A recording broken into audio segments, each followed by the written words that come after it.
Welcome to the Prophecy Club. I've got Prophet Dana Coverstone. He doesn't call himself a prophet, but I and Leslie know him to be one. Dana Coverstone has just had a brand new dream, and I think this is the first place he's going to release it. Pastor Dana Coverstone, Prophet Coverstone, please, the microphone is yours. Well, Stan, I appreciate your confidence in my ministry and appreciate your friendship. Appreciate what you do there with the Prophecy Club and your passion for getting the Word of God out, your passion for prophecy, and your passion for recognizing what God's doing.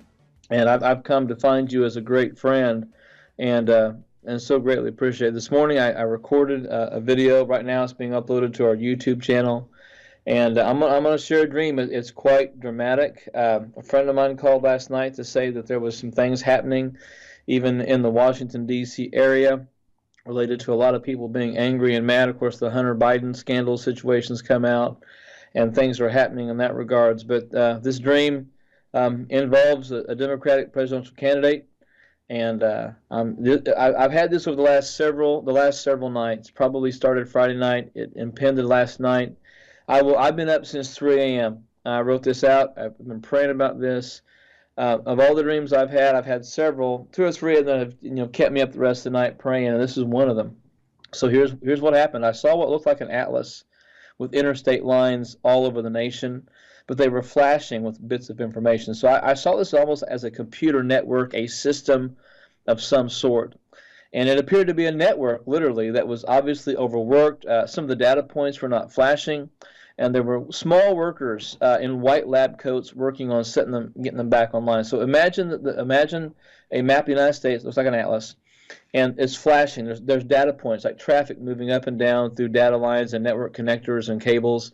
And over some big cities, there was no lights. Over some small rural communities, there was no lights. And yet in other places, it was flashing very, very heavily, very, very abruptly. Some intermittently, some like on a signal or a consistent signal.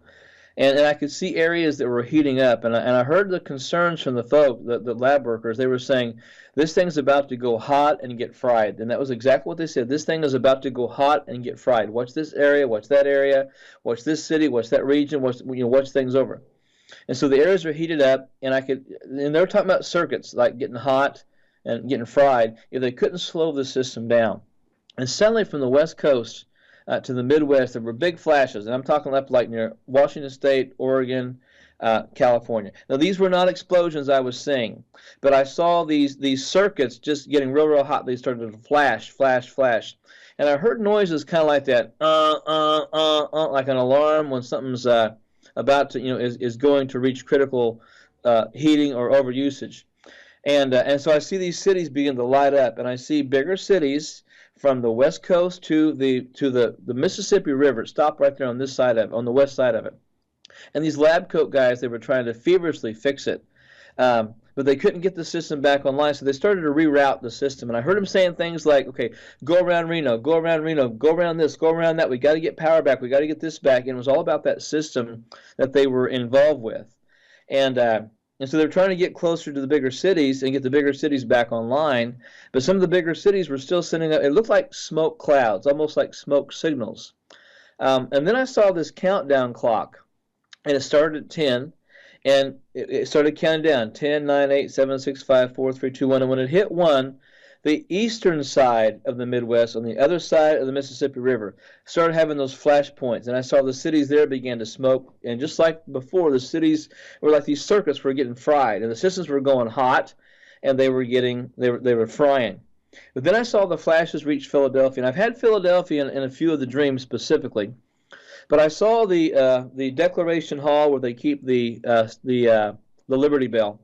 And one of these network lines, it looked like, imagine a fire hose with LED lights from inside, and when you see the water coming through it, how the hose kind of unrolls, unfurls, and it gets thicker because the water is filling the capacity. The end of this one network line ended up going right up and underneath the Liberty Bell. So there's the Liberty Bell sitting on the ground, this network connector is up and underneath it, and where I could see the crack clearly, and suddenly this network cable, it just like, all this water just comes pushing through it, or the network signal, whatever it is. Like I said, it looked like a red fire hose, and the stuff is coming through it. And I see the Liberty Bell go flying up in the air because this network connector basically just kind of blew up, built up pressure. And when it blew up, it sent the Liberty Bell into the air. And when it got into the air about 30 or 40 feet up, I saw the Liberty Bell split completely in half, almost like it cracked in half. The crack in the side of it opened up, and the entire Liberty Bell was cracked into two pieces. And when it fell back to the ground. It did not fall with the flat pieces down. It fell with the curved areas.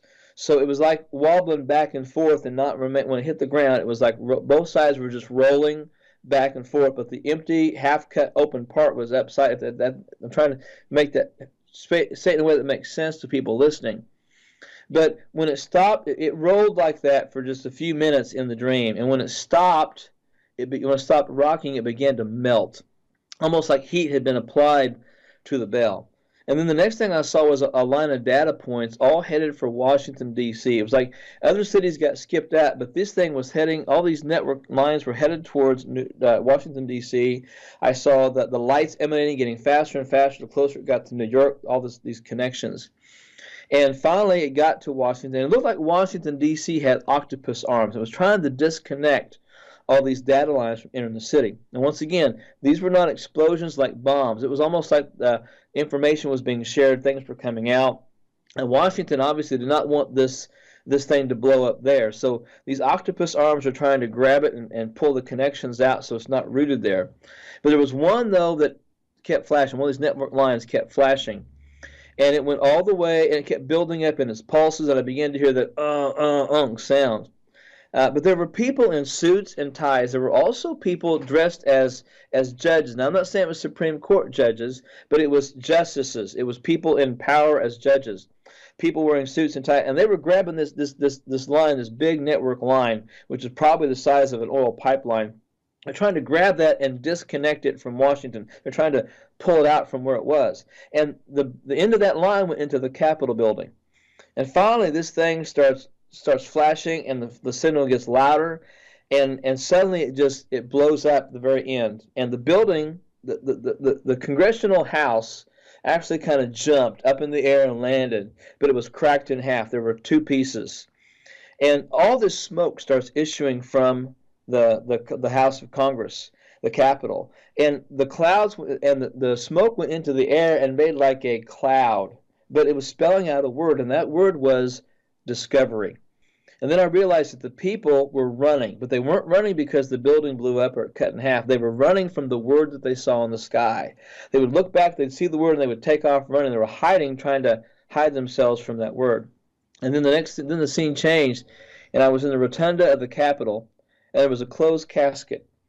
And there was a sign on it that stated that inside was the Democratic candidate for the office of president. And there was a calendar, literally a calendar note hanging above the casket, and it had a date circled, and that date was December 17th, specifically on that big paper. Now, one of the sons of this man's sons were there, and my thought was it was the Democratic candidate right now, but one of his sons was there in the dream, but not the other one. And his wife was looking down at the ground, and no tears. Nobody was crying in this dream. And I saw congressmen and senators from both parties in the room, and they all had their heads looking down at the floor, and they were shaking their heads violently. But all of them had piled their shoes at the doorway. Nobody had shoes on. A couple of the lady senators had like what you would call stocking feet, or just like the real thin, sheer footing. But everybody else was barefoot. All the men were barefoot, and there was a pile of shoes at the door. And then at one moment, a prominent senator stands up and he demands to see the body. And the sergeant of arms rushes up with several Marines, and he said, "There will be no viewing of the body today or ever again." And the senator sat down, he kind of collected himself, and then he walked over and he dug through that pile of shoes for a few seconds, found his shoes, put them on, and he rushed out the door like at a sprinter's pace. He was running as fast as he could. And smoke was still rising as he ran out towards the White House. His fists were clenched. He had curses on his lips. I did not hear exactly what he was saying, but I could tell in my spirit in the dream that he wasn't cussing like curse words. He was like cursing government. He was cursing the management. He was cursing what had happened. He was cursing what had been exposed and revealed. He cursed all the things that he could see that were going on around him. And so once again, smoke's still rising, and he stops for a moment near the Washington Monument. He stops like he's out of breath. And he looks back and he sees about 20 to 25 other people that are following him, but they're holding their shoes in their hands while they walk. And he yells and says, you need to hurry, you need to hurry. Get up here with me. Come on, let's go. But these people just kept walking at the steady, slower pace. So he sneers at him with his face, like, curls his lips. He's angry. He sneers at them. He sneers at the White House. And then literally he sets his face like flint towards the White House, and he begins sprinting towards it again.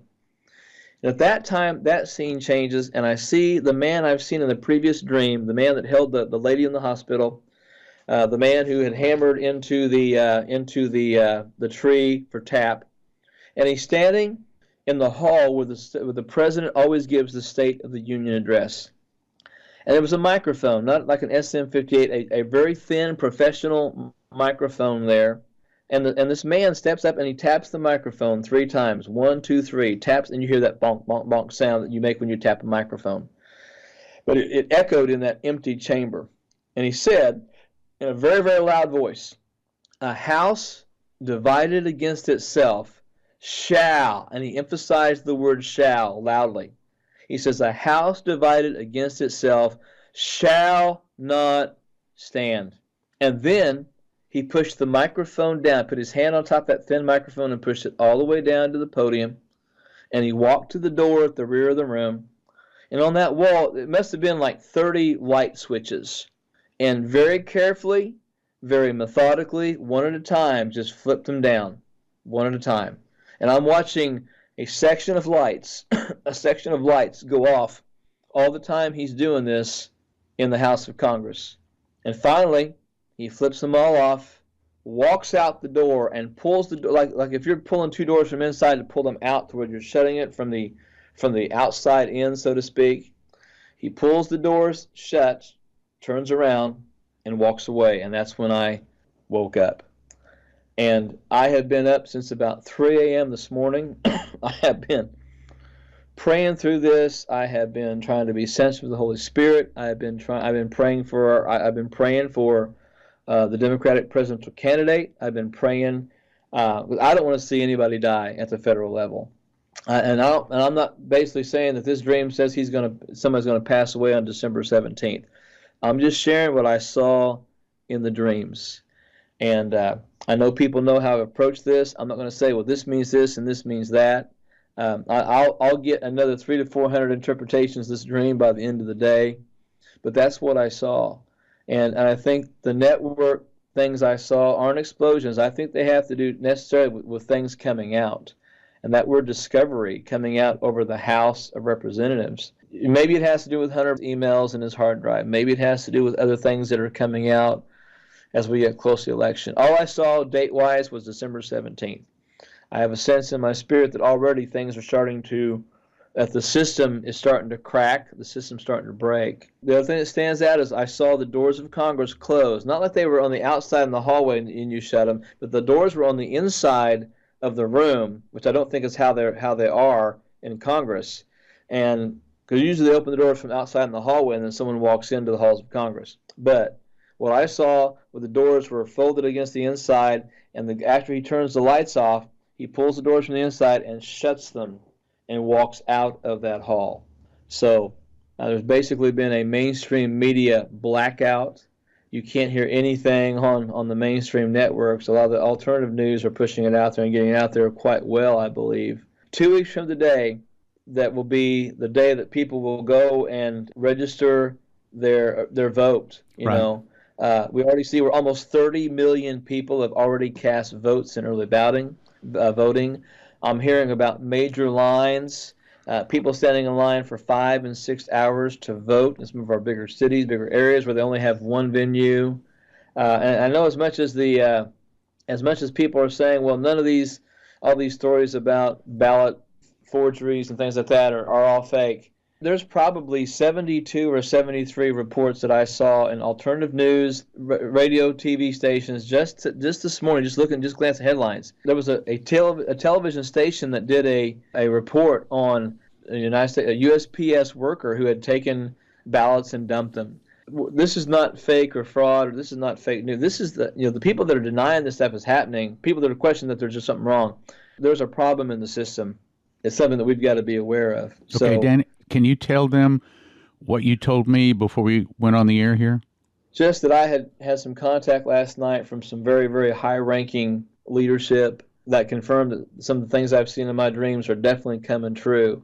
And they alerted me to the heads exploding, that they are seeing a lot of that happening at the federal level in Washington, D.C. right now. So it was something that confirmed the firecracker heads exploding, but you don't know or aren't allowed to release yet. But apparently there's some things right around the corner. They just basically called to say, just be aware that your dreams are coming true, and there's a lot of hot heads right now. Heads are exploding. And it was in the context of the Hunter Biden email scandal and things that were coming out. When I had the dream last night, in the dream, I saw one son there and one son not. It's obvious who the person is. I'm not, I know I'm on the radio and stuff like that. I'm going to be saying the name, but we know who the Democratic presidential candidate is right now and currently. And once again, I'm not saying he's going to die that day or around that day. I just know that I saw the calendar. The calendar day was December 17th. December 17th is on a Thursday. Essentially, you're saying that this is a data network that basically gets overloaded. It causes alarms to go off, explosions, but it was not so much a literal as much as it was things being exposed within high places. Is that what it's really saying? Right. It was a systematic and methodical discovery. Things were happening. And the other thing that I'll say, and I shared this on the video that I put, it'll be on YouTube here in just a little bit. The smoke rising was like smoke signals. Now, I did not see any Native Americans. I didn't see them pushing blankets. But when I was watching the word discovery appear over the Capitol building, the smoke that was rising, there was a pattern to it. And it was not, when you light something on fire like a bonfire, smoke just rises and rises. Well, the smoke would start and stop, because I didn't see fires of explosions. I just saw I saw the demolition. I saw smoke. It was almost like the smoke of 9/11 when the Twin Towers fell. So what you're saying is this is communications. The communications were overloaded, had to do with exposure. But what about the Liberty Bell and melting and exploding? Is that saying we're losing our liberty? What's that saying? What are you getting there? What I would sense is that, yeah, and the fact that it cracked in half, and I connect the cracking in half with what the gentleman at the end, I believe was Jesus at the end saying, whoever that figure represents, the Holy Spirit. Right. House divided against itself shall, and the emphasis was on shall. And so I think, once again, I think the fist in November could very easily be God saying enough is enough. We already know there's calls for rioting and chaos if Trump were to win. We know there are two sides to every story, and obviously this year we're finding out there's two sides to every election. And so, being the fact that I think it's significant that I had this 2 weeks before the dream, and I think some of the things that it's talking about, the discovery, are going to happen in the next 2 weeks, which could make even more and more hot heads, more things. Okay, let me go back to the Liberty Bell and what is actually saying with the house divided shall not stand.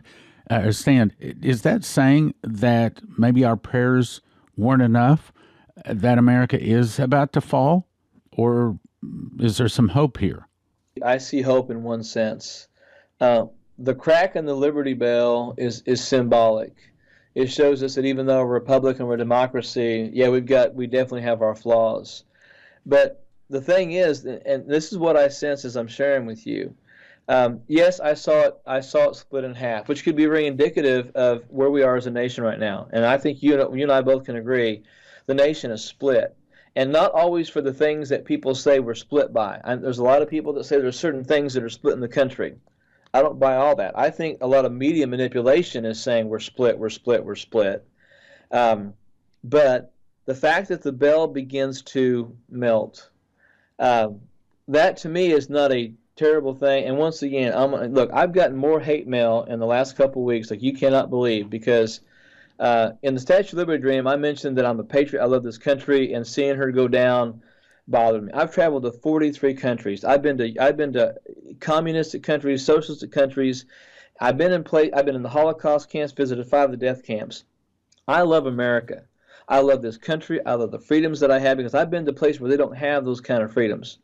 And I'm getting hate mail and all sorts of things because by being a patriot, using that word and saying I love this country, that I'm supporting all the crazy ideas that a lot of people on the left have. And that's not it at all. I love America, period. My dad loved the flag, served in this country in the Air Force. I love this country flag outside my house. But when I see the melting, the melting also brings back the whole idea of a melting pot. And once again, I'm not trying to interpret everything about this dream. I just had this last night. But the melting part means when you melt something, you can actually reform it into something else, because it was melting, not necessarily like it was fading away.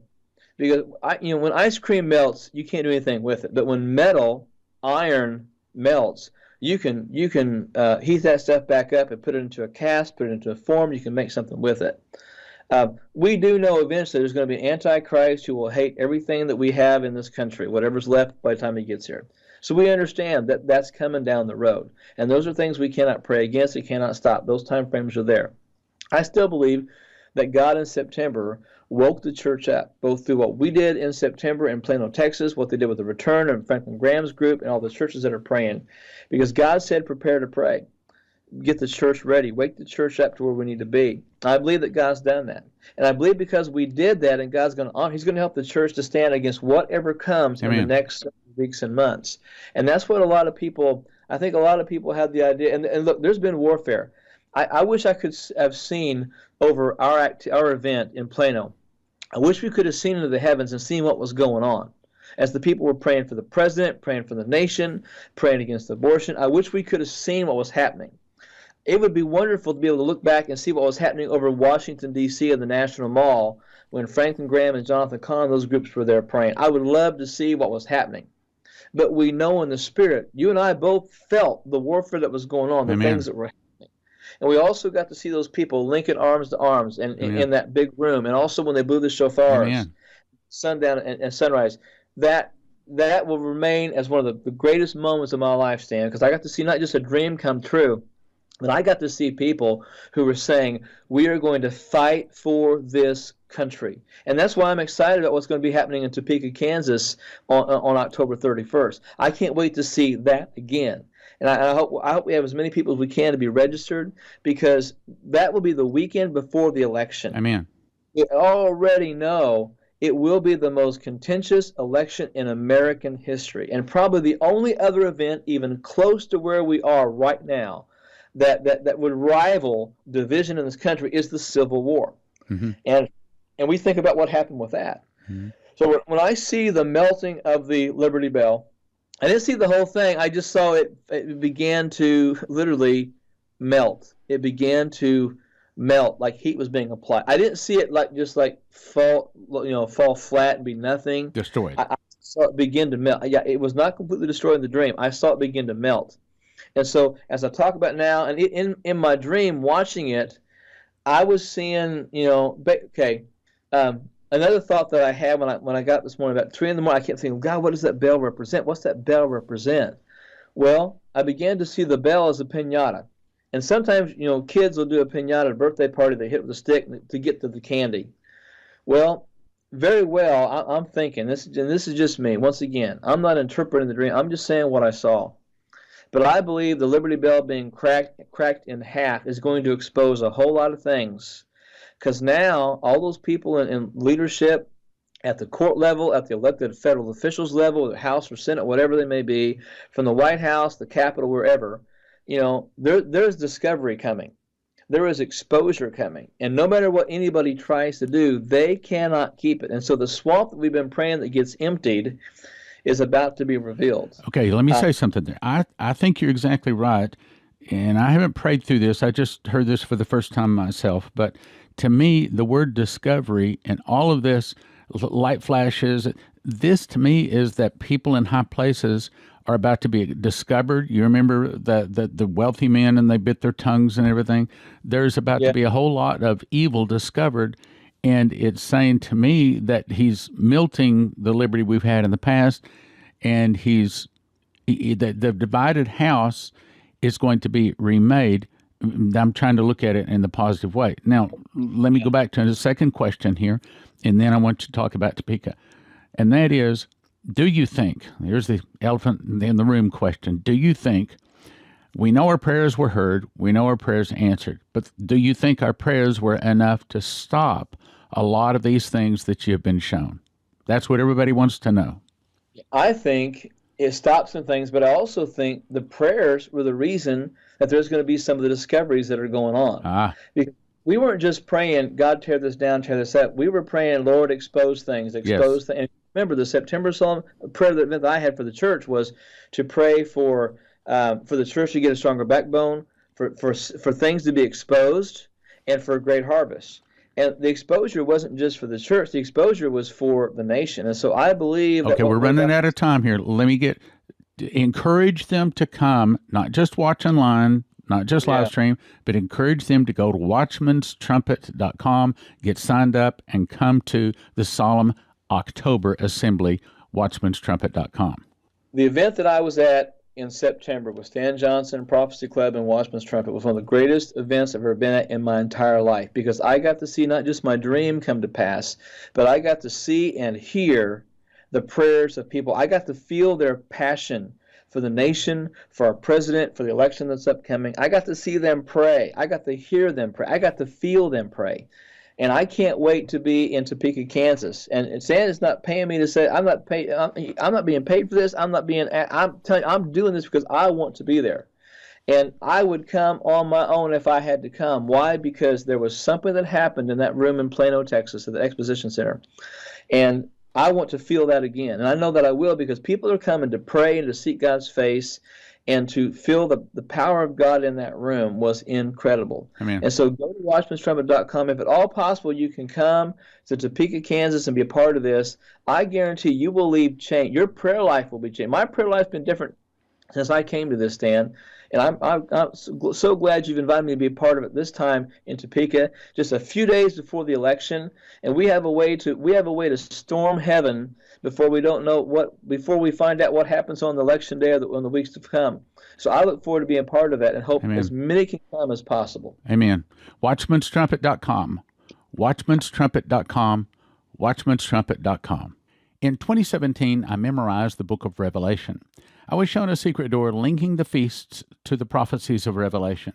For the first time, the book of Revelation can be put in correct chronological order. You can understand Bible prophecy. We offer them in shrink-wrap sets of 5. 1 for 20, but don't do that. 5 for 35 or 10 for 60. What is the most important information to every beating heart on the globe? After accept Jesus, it would be, don't take the mark of the beast. Those taking the mark of the beast do not get soul death, but are tormented in the lake of fire and brimstone for eternity. How do you tell them? Give them miss the mark. We offer them in shrink-wrap sets of 10. 1 for 20, 10 for 30, and 20 for 50 at prophecyclub.com. Over the past 32 years, I've collected the best 101 prophecies from Dimitri Duduman, Michael Boldea, Leslie Johnson, Henry Gruber, Shane Warren, Terry Bennett, Marie Sklar, Augusto Perez, Doug Metzger, and more. It's called God's Warnings for America. We offer them in shrink-wrap sets of 5. 1 for 20, but don't do that. 5 for 35 or 10 for 60. My new book is called Tribulation Secrets in Daniel because that's what it does. It shows you the part of Daniel you need to know, being you're about to be a tribulation saint and will desperately need to know and understand about the last days you live in. We offer them in shrink-wrap sets of 10. 1 for 20, 10 for 30, and 20 for 50 at prophecyclub.com. You can have instant access to over 200 titles on a recurring monthly subscription of $20 or yearly for $200 at watchprophecyclub.com. Download our free app from the App Store. Click like, share, and subscribe.